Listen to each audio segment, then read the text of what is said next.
Who should not eat mangoes? Unripe mango fruit can provoke an upset stomach or colic. Eating too much of the exotic fruit can cause diarrhea. The glycemic index of a mango is 40 to 60 IU, depending on maturity, variety, and size of the fruit. What does that tell you?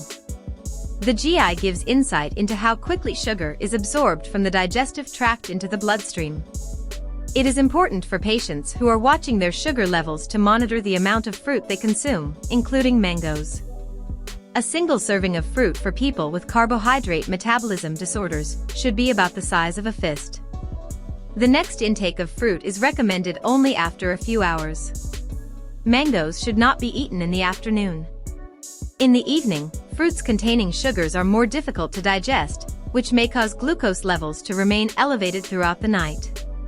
If you go to a workout in the evening and have eaten a mango before, of course, you will use up all those sugars during the class. But more often than not, our activity decreases toward nighttime. That's why there is a time limit on fruit intake in general recommendations. Diabetic patients can eat mangoes. Restrictions apply only to the amount, time of day, and degree of ripeness of the fruit. The more ripe the fruit, the smaller your portion will be. I recommend dividing the fruit into several meals. Separately, I would like to talk about dried mango. Do not forget that the technology of cooking this product can be different.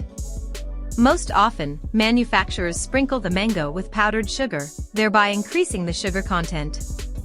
The pieces, which are reduced during drying, lose only water, and the overall concentration of sugars remains the same. When eating dried fruit, very often we get carried away and eat more than necessary. If a diabetic patient is allowed to eat 4 grapes at a time, in dried fruit this portion is 4 raisins.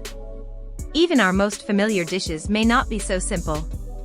For example, cheesecakes will greatly increase sugar levels if raisins are added to them.